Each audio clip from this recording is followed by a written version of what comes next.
good.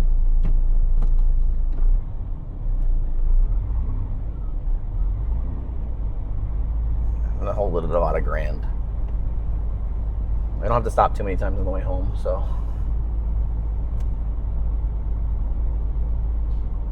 But if I let the check engine light go off, it won't idle at all.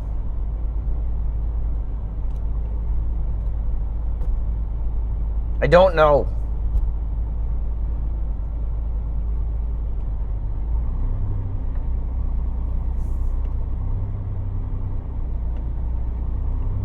Luckily, I have another ECU for this car, so I could try to swap that into it and see if we are any different. Keep the same EEPROM chip.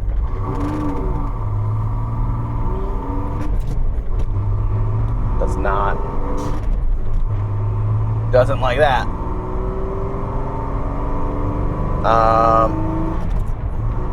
This is not going to run for very long like this. I gotta get this thing home.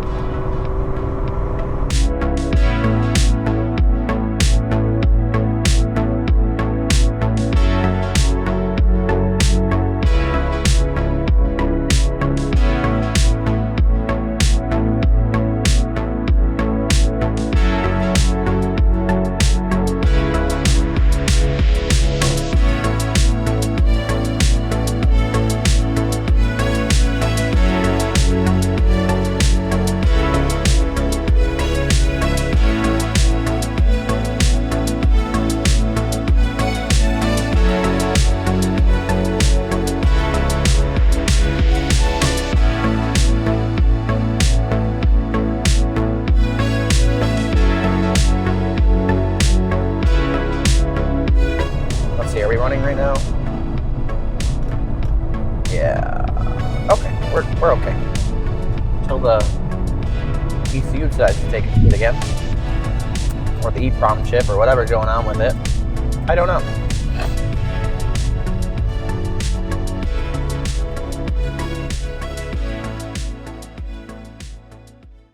Okay, so today, yeah, I got this on. We're gonna do some alternate views. But we're gonna go over this and what the problem is with this. So this isn't actually the one out of the Fiero. The garage is a little bit of a mess right now, so I can't have it in here. But we are gonna take it out. But I'm gonna get these screws here off so we can see what's underneath this. So these are 1/4-inch screws.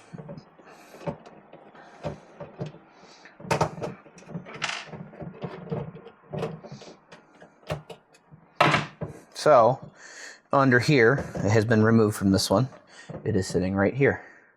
What this is, right here, let's see if it'll focus on it, is the EEPROM chip. So this little guy right here is the programming for the car. This has everything on it the car needs to run. This is the brain. These are the instructions for the brain, essentially. There's other stuff here, but the issue I have is these stock ones, which I have 2 of. One is from this one, and one is from the one that is in the car. The issue is that these have the EGR system enabled. On my car, the EGR system is faulty. So I reached out to someone that does aftermarket EEPROMs, and I got an EEPROM. So there's a different board and new chip that goes on here.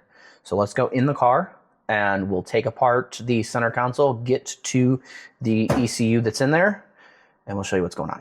We should need a 7mm socket, a 10mm socket, and a Phillips screwdriver, on mine particularly. So first things first, working down here, I have my 3D printed cup holder. This has to come out. If you have the stock ashtrays, get out of here. The stock ashtray needs to come out. I do have a 3D printed ashtray here with some bits and bobs in it that needs to come out. We're going to take off this. I am not going to remove my shift knob because we don't need to. What we are going to do is zip these out, and I have a magnetic little socket here on the end of my 1/4" impact, which makes this so much easier because they just come out. So these 4 screws here. Oh, that one's Phillips. There's 1 Phillips screw in here, which will hopefully let go. Yes. Okay, those are all out. This simply lifts out of the way, and we are just going to get it like this for now. Actually, turn it sideways, and the reason for that is we just need to get to this to lift off, so easy enough. Next, we are going to focus our attention kind of still down here. So we have 2 Phillips screws on this one here. I think these originally are some Allen screws, but those are not on here anymore. So on mine, it's 2 Phillips screws. Takes off this cover. Get that out of the way, and then 2 more Phillips screws to remove the 12-volt socket here. Something just fell. I'm not sure what it was, but I'm sure we'll find it in a minute.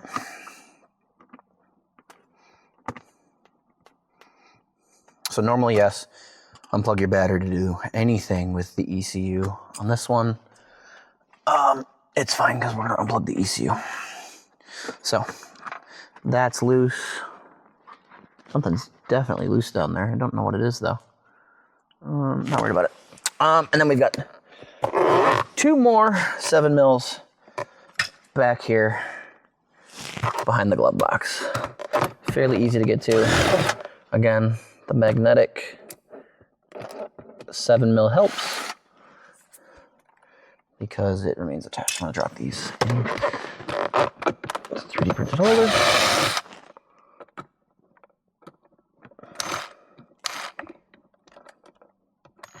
Come on, let go. There we go, and it's up. So yes, obviously something under in the trunk would be easier to get to, but this is not too bad. Okay, and then from there we close that. We orient the 12-volt plug out of the way, and then this, if I can maneuver in here, it's kind of tight. This off. We need to be careful with this because next to impossible to replace. We're just going to move it over there. And here's our ECU. Super easy. We're going to take our 10 mil. We are going to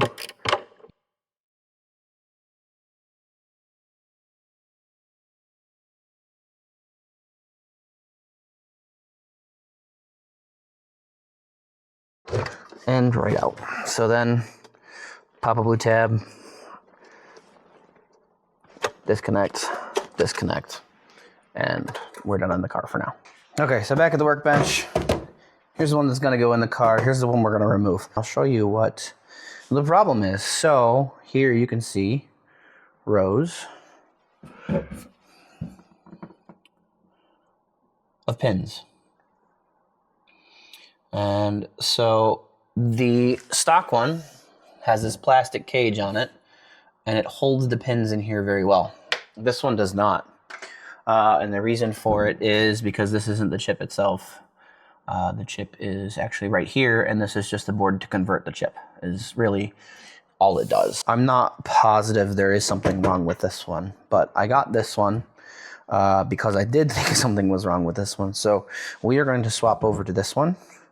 I'm going to gently push and squeeze these pins in just a little bit because we need some pressure back on here, I believe, and they'll probably get fatigued over time. But this is going to get replaced with an aftermarket ECU. All right, I think that's good. We are going to attempt to seat this down in here. I'm sorry if you can't really see. It seemed like it grabbed pretty well and had some resistance going down, which is good. I'm going to swap this back on here. I'm going to put this. Actually, we're going to use this one because why not? Maybe Maybe not. Let go. Okay. This one's bubbled up a little bit, so we're going to stop using that. And we're going to put this one in its place. Just because we do have longer screws over the factory ones. And we're going to screw these down in here. And pray that this solves our problem. No guarantees, but worth a shot. I think just squeezing those pins and putting them back into this ECU would have been fine, but we might as well check this one. These are both going to be for sale once we swap over to the new standalone ECU. Because we won't need these anymore. I think about 99% sure we won't need these anymore. Let's put this back in. Okay, so we are going to plug this in first. Again, we should be doing this with battery off, but I'm not. Okay, we're plugged in. Get it. Oh.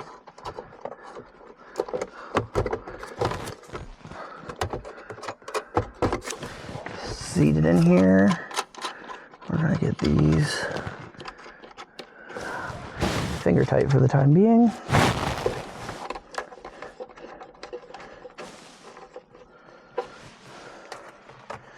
And then I'm gonna go get keys and make sure we start and run with no issues. But I don't see anything else wrong, so let's see what happens. Hopefully no flashing check engine light, because that would mean that chip is not seated properly. Okay, I'm gonna put my right foot on the clutch because my left foot does not want to work right now. Okay. Move that out of the way. We have check in. Well, that should be on. And let's neutral.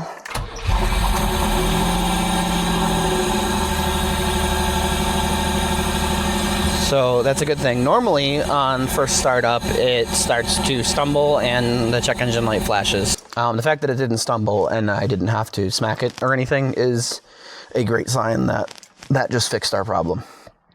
So the stall when we pulled up to the car meet was caused because of a bad connection there, I believe. It's consistent with everything else that's been happening to it and the stall every once in a while. So I'm going to put this all back together, tighten that down, and we'll wrap this up. Reassembling an interior is mostly a negotiation with 30-year-old plastic that's looking for an excuse to snap, but it's where the resurrection actually happens. If you're staring at a project that won't start, don't overcomplicate it. Routine maintenance and basic troubleshooting, like the ECU swap, are what make you a better engineer. It's about getting familiar with your machine now, so when the big swaps come, you actually know what you're looking at. You can do this too. It just takes some grit and the right 10mm socket. Building broke not broken into something real takes more than just tools. It takes a budget. We're still about $1,500 out from that LSJ donor car, and every bit helps us close that gap. If you want to help support the build, grab a shirt or a sticker at the link below. A $25 shirt doesn't just look good, it goes straight into the resurrection fund for the parts we're still missing. It keeps the lights on and the project moving forward. You get the gear, and we get one step closer to the finish line.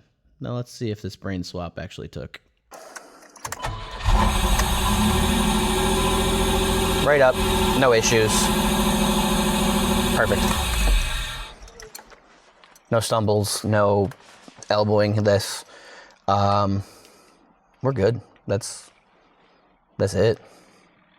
Simple as that.